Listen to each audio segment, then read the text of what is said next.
parti mon Biggie. C'est parti, Escalo.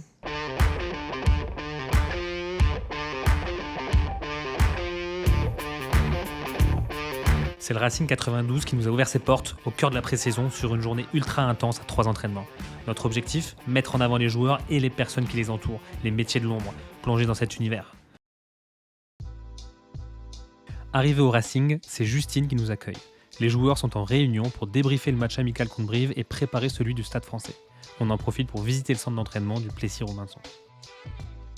La grande salle de musculation des pros, donc qui est reliée effectivement à l'espace médical et avec la spécificité d'avoir la salle de musculation des plus jeunes et des espoirs et du centre de formation, qui est donc à l'extrémité avec cette notion en fait de basculer chez les pros.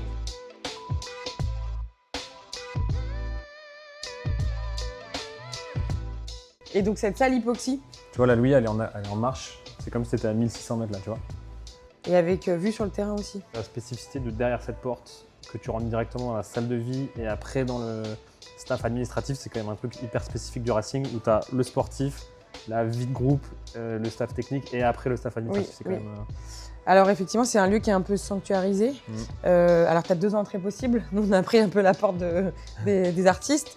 Tu as l'autre entrée qui est effectivement liée à nos bureaux à nous, admin. On va pouvoir le visiter dès qu'ils ont fini leur réunion. Là, ça a l'air d'être assez sérieux. C'est vraiment un lieu d'échange de vie pour eux et de travail surtout aussi. Il y a le bureau des coachs, il y a le bureau de tout le staff en fait, sportif. C'est une zone de transition entre leur vestiaire et le terrain où évidemment ils se chaussent et ils se déchaussent. Là, c'est pas très révélateur parce que c'est très propre. C'est intéressant parce que c'est à la fois le sas d'entrée au Plessis, par là, c'est à la fois le vestiaire et à la fois le terrain. Justine nous emmène dans les sous-sols. Dans les autres entrées, à la découverte de Romain et Fabien. Salut Romain. Très concrètement, là, c'est quoi? Tu prépares le Là, match le match est déjà prêt et je prépare quelques maillots. Ok. Il y a tous les maillots là, qui sont prêts pour tous les joueurs qui vont jouer. Il y a un match Ouais. amical contre le Stade français Donc là, samedi. on est mercredi, donc tu prépares. Ouais, là, moi, tout est prêt. J'ai eu des infos sur les joueurs qui vont jouer, donc j'ai tous les maillots qui sont prêts à la taille pour chaque joueur. Ah, donc ça, tu peux nous dire déjà la composition. Là, moi, je l'ai déjà. C'est l'avantage. Obligé. Obligé. Le clubhouse, c'est la salle de vie et de travail de toute l'équipe pro. Okay. Et après, tout ce lieu est ouvert en fait sur des zones plutôt de travail. Donc là, tout est éteint, mais avec des grands écrans où tout sont projetés, les vidéos, les analyses, etc. De l'autre côté, donc le Genius Bar avec les ordis pour que les joueurs puissent aussi venir analyser de plus près, revoir des vidéos. Petite anecdote, parce qu'il vient de finir sa carrière immense. Chez nous, la table est renommée. Pour sa magnifique carrière, il a droit à une table basse. Ouais, parce qu'il il est grand joueur de cartes. C'est un peu le Hall of Fame de notre équipe, avec ce polo légende, donc qui est vraiment significatif et représentatif du Racing 92. Et le petit clin d'œil, c'est qu'effectivement, on a retrouvé une très vieille photo de 1936, si je ne vous dis pas de bêtises, de Racing Man, donc au Pré-Catelan, qui ont quasiment en fait, le même polo que celui d'aujourd'hui.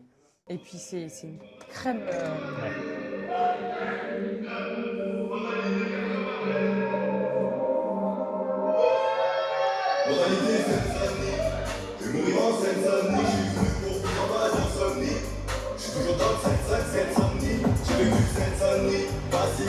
Ça va? Ouais. Le mec qui est en Australie, là, il est dans l'ambiance directe.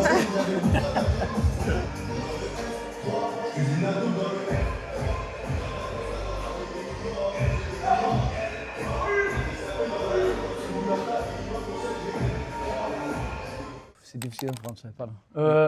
Non, c'est bien.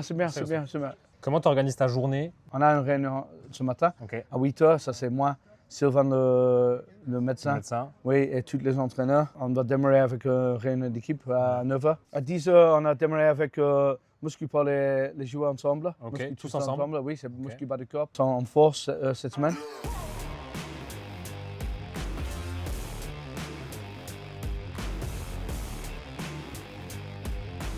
On a une deuxième réunion à 13h30. La séance de cet après-midi, la plus grosse séance dans la semaine. C'est la séance de volume, 1h10 en tout. Avec c'est collectif 50 minutes avec 20 minutes séparées à la fin. Ça va, c'est OK? Parfait. C'est OK?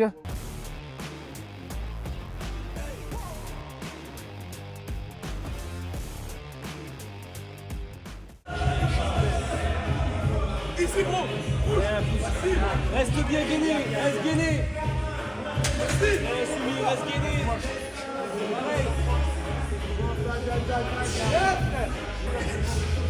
J'espère qu'ils vont commencer à charger un jour là.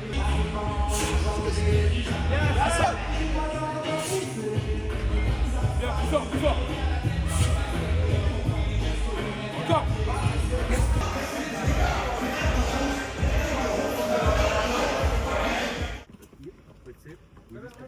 Ils viennent de finir leur muscu. Là, du coup, tu as les avants qui sont séparés en 2 groupes, avec un groupe, tu vois, vraiment basé sur les groupés pénétrants, les rucks, les mauls.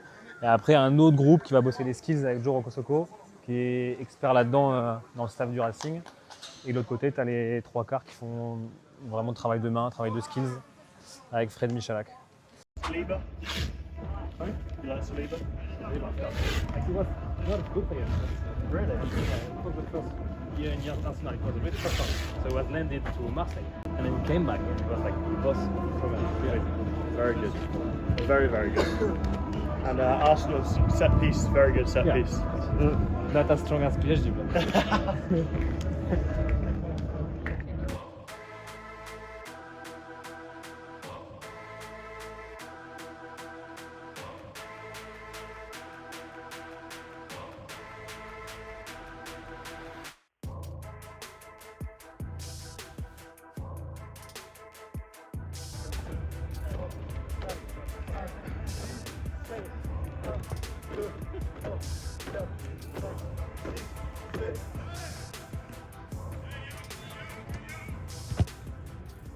Et du coup, tu as quand même une dizaine de mecs autour de ce groupe de joueurs. Tu as l'analyse vidéo là, qui est en train de faire le drone, qui est juste au-dessus des avants qui font des skills. Donc là, tu filmes l'entraînement du coup des spécifiques avants. Ouais, je filme avec le drone, le séparé des avants, des 3 quarts, le collectif. Ça, c'est les coachs qui te disent avant, on filme la Oui, partie voilà, avant et en collectif. Voilà, ils déterminent leur entraînement et ensuite on détermine des priorités. Donc tu as le drone, tu as une caméra à côté là, je voyais. Ouais, on a des caméras qu'on appelle IP. Et ça, c'est ce que tu me disais tout à l'heure, ça va finir sur les ordis cet après-midi, quoi. Le plus vite possible, donc on se met toujours un challenge d'une demi-heure. D'une demi-heure post-séance. Ouais. Mais séquencé et tout? Ouais.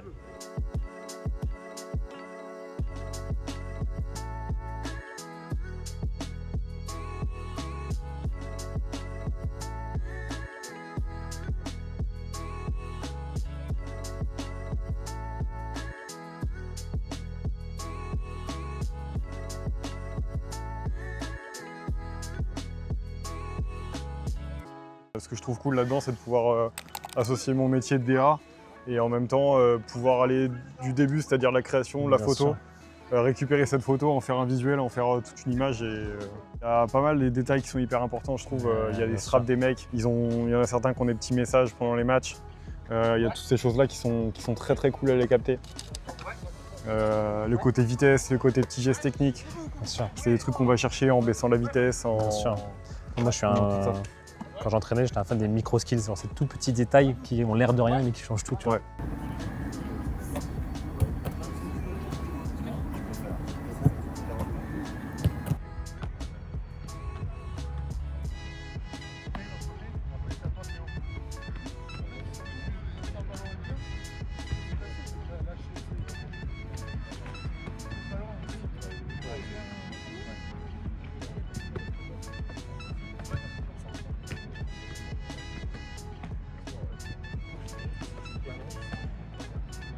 Parmi la dizaine de staff qui gèrent le bon déroulement de l'entraînement, Teddy a aussi un rôle crucial les jours de match. Et après, en jour de match, moi j'ai plusieurs missions. Donc la première, c'est être responsable de la feuille de match, la composition des équipes, vérifier avec les officiels de match que tout soit bien OK. Et après, pendant le match, je suis juste à côté du coach. On est tous les deux en bas. Les autres staffs sont en tribune et la communication passe par moi pour tout ce qui est changement, tout ça. Voilà. Donc toi, tu es avec le référent arbitre là et tu lui donnes. Exactement. Tu sers de relais. Je sers de relais. T'es bord terrain sur tous les matchs. Avec le head coach. Donc après, c'est très singulier à notre club. Il y a d'autres clubs qui sont organisés différemment. Nous, c'est la façon dont on fonctionne maintenant depuis quelques temps et ça marche pas trop mal. Donc on essaie de capitaliser là-dessus.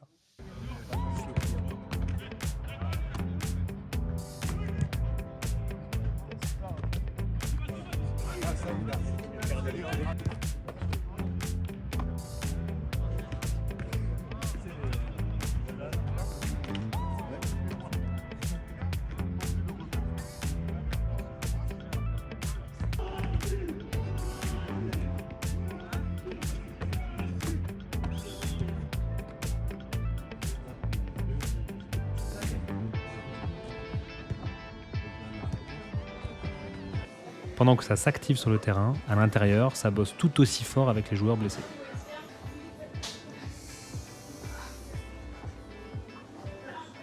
Reprends là, voilà. Prends ça, très bien. Ça, tu sors léger. Sors-moi ça. Ok, et on y va en 5 lignes. Moins d'épaule, plus de thorax. Yes. Et nous, notre espace de travail, un espace un peu plus autonome où les mecs peuvent faire tout ce qui est pressothérapie, voilà, tout ce qui est un peu autonome où il n'y a pas forcément besoin d'un kiné. Là, ça se passe plutôt de ce côté-là. Tout ce qui est un petit peu actif et où il y a besoin vraiment d'un intervenant, on se met plutôt de ce côté-là. Okay.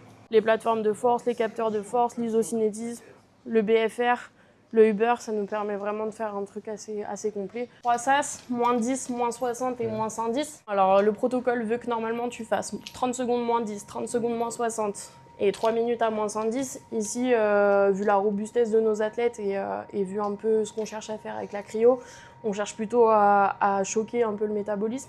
Donc nous, on va directement à moins 110. On ne respecte pas trop ce temps de... Ils ont le cuir épais. C'est un espace qui, à la base, est consacré à la podologie. Nous, on a la chance d'avoir un podologue qui nous fait les semelles sur place, qui fait aussi les tests stabilométriques sur place. Donc ça, c'est une énorme plus-value. C'est vraiment une expertise du racing. C'est aussi ici qu'on fait les consultations médicales un peu annexes. Le deuxième espace, c'est le bureau des docteurs. Neuro parce que neurotracker ici. Ouais, exactement. C'est aussi une salle de repos où les mecs, pendant les pauses, peuvent venir se poser, donc soit dans la boîte à rêve, soit ici. Et un espace un peu neurocognitif avec des espaces exactement de réactivité. 10 ici, 37 là. Donc les mecs sont au courant un peu des protocoles et gèrent eux-mêmes avec la pendule qui est là-bas sur le contraste. Vous les avez briefés, un truc... Exactement. Mais bain chaud, bain froid, ça plaît. C'est la pause de midi, les joueurs sont au repas et c'est l'occasion pour nous d'aller encore plus dans les coulisses du club. Enfin, on ira dès que Biggie aura mis un panier. Oh non. Il y en a qui sont contents, d'autres qui en ont marre de manger telle chose. Mais ça dépend du personnage, quoi. Ici, on est ouvert du lundi au vendredi pour staff, joueurs, collaborateurs. Les joueurs mangent dans leur clubhouse au premier étage. La préparation des plats, comment tu fais? Là, par exemple, il y a ta entrée, plat, dessert. Tu as une nutritionniste qui vous suit On a une nutritionniste un peu, qui nous donne des idées pour réaliser des plats avec les huiles à mettre, les matières grasses, les machins. Oui, donc tu es un peu cadré quand même sur ce que tu dois faire. Exactement. Je disais souvent que Justine, c'est la maman des joueurs. Finalement, c'est peut-être toi, Mané, la maman des joueurs. Moi, je m'occupe de la partie coordination administrative et sportive, donc avec mes collègues Judith et Julien. Être un peu au petit soin pour les joueurs. Oui. Donc, que ce soit les titres de séjour, que ce soit les voitures, tous les petits problèmes du quotidien qu'ils rencontrent. C'est la relation directe de tous les joueurs, surtout ceux qui viennent d'arriver et qui galèrent un peu avec leurs problèmes du quotidien. Ça me fait plaisir de le faire parce qu'en même temps, j'apprends à connaître de nouvelles personnes et moi j'adore. Ça va faire 2 ans que je le fais et à chaque fois ça se passe plutôt bien. Les garçons, quand ils arrivent, ils sont un peu, je dirais pas effrayés, mais ils connaissent pas quoi, donc ils sont un peu renfermés. Et au final, quand on apprend à les connaître et que tu vois l'évolution, et moi je trouve que c'est génial. Je prends des cours d'anglais, attention. J'ai un bon niveau, ça va.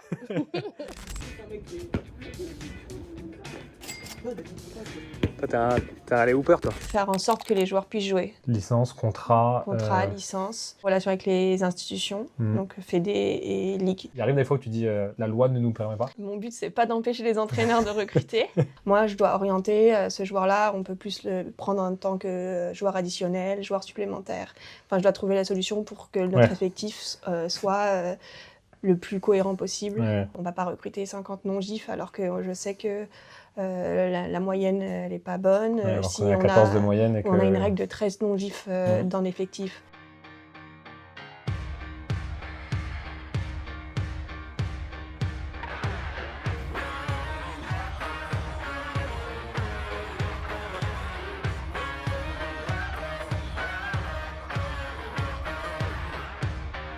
Pause terminée, ça repart avec une séance vidéo suivie de la grosse séance terrain du jour. Collectif total, 15 contre 15, intensité max.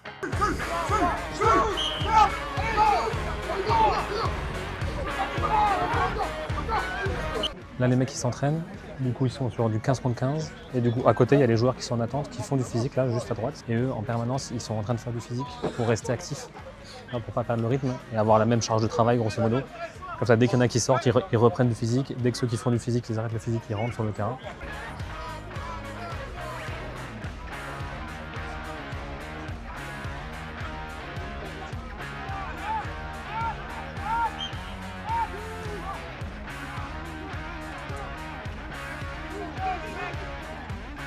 Ouf. Attendu. Baptiste, c'est quoi ton rôle là sur un entraînement bord terrain?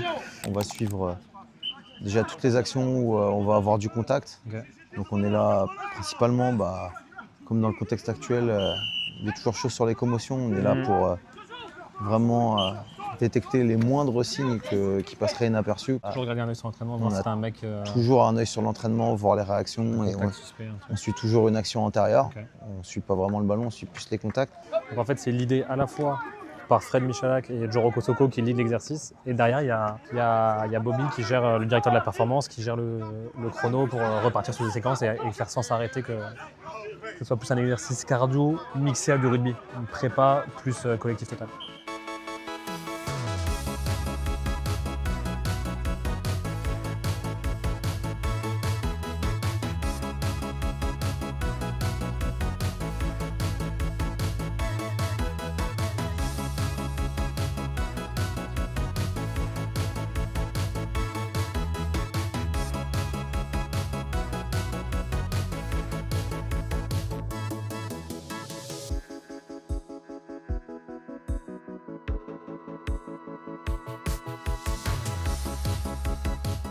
Dernière séquence de la journée, collectif séparé avec du travail en zone de marque pour les avants, des skills de plaquage pour les arrières et du travail supplémentaire pour ceux en phase de reprise.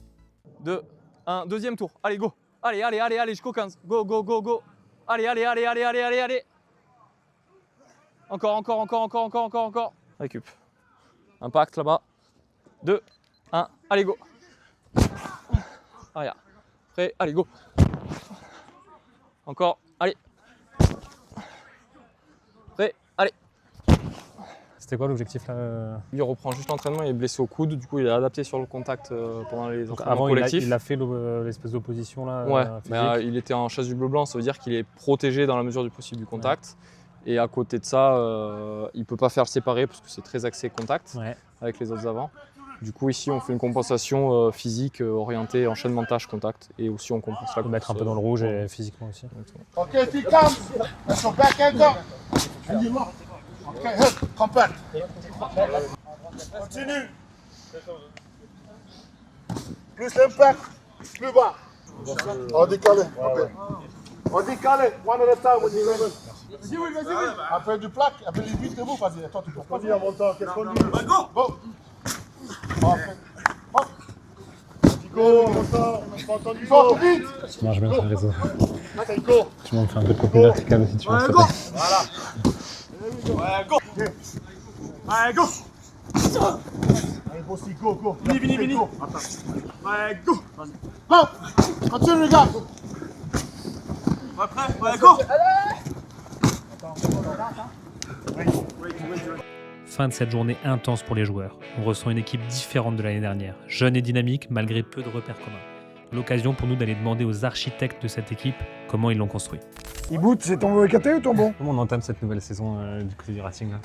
Avec beaucoup d'enthousiasme et d'impatience, parce qu'on a envie de montrer autre chose que l'année dernière. Et puis surtout, on a envie de voir si ce qu'on a essayé de mettre en place avec Jackie et Patrice va fonctionner, c'est-à-dire un alliage de jeunes issus du centre de formation, épaulés par des joueurs de classe nationale ou internationale, et surtout avec une mentalité très club. C'est ce qu'on a vraiment voulu.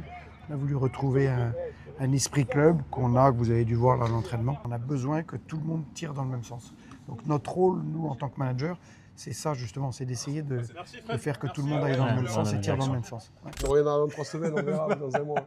Comment tu amènes cette équipe-là? L'objectif, c'est vraiment d'être prêt pour le début de championnat? Top 14, il faut être prêt tous les week-ends. C'est pas si on est pro au début qu'on n'est pas pro au milieu, on a un trou d'air.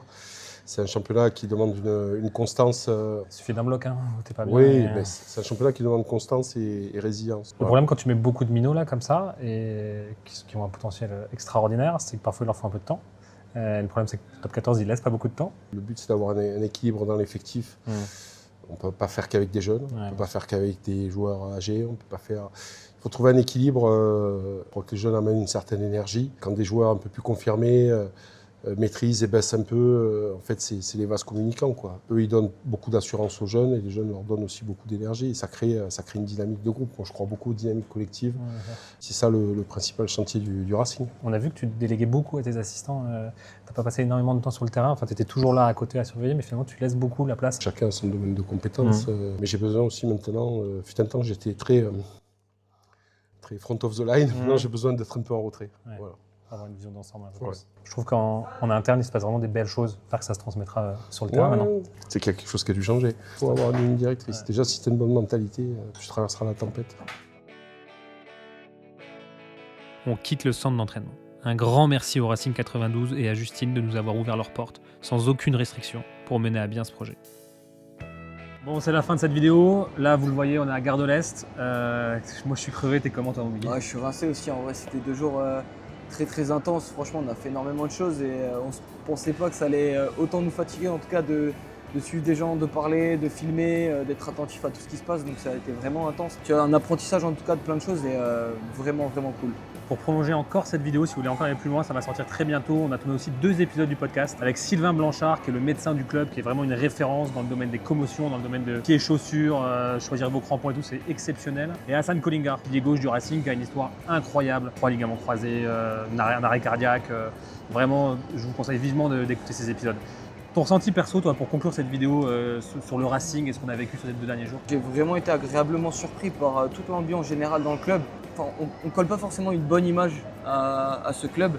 J'ai été très heureux en tout cas de voir que les gens, tu vois, vivent bien ensemble, ça se change beaucoup. Tu disais que ça a même changé un peu ta perception du club, quoi. Ça a changé aussi l'avis que j'avais sur ce club. Pour moi, en fait, c'était une première aussi de devoir filmer autant de choses, de monter ce genre de vidéos et tout ça. Donc forcément, c'est pas parfait, mais c'est un apprentissage assez ouf. Je trouve ça ouf. Je suis content vous avoir vraiment présenté tous les staffs et tous les métiers qui existent. En fait, leur travail, ça dépend du terrain et je trouve ça dingue comme si l'équipe elle performe pas sur le terrain, en fait, c'est comme si tout ce travail qui est fait, qui est exceptionnel, il sert à rien, tu vois, mais il est pas mis en valeur. Je suis content qu'on ait montré cette image de, il n'y a pas que le terrain, il n'y a pas que la vérité du terrain et les succès de demain, ils se construisent aujourd'hui. Pensez à commenter, à liker, à partager aussi tout ça autour de vous parce que pour nous c'est une première, c'est un travail assez phénoménal mine de rien. Et c'est finalement notre récompense en fait, c'est que les gens réagissent, c'est que les gens mettent un petit like. C'est des mois de travail, donc c'est gentil si vous nous récompensez avec ça. C'est ouf. Ciao, Tour de France des clubs. Vivement le prochain épisode. Exactement. Ciao. Ciao.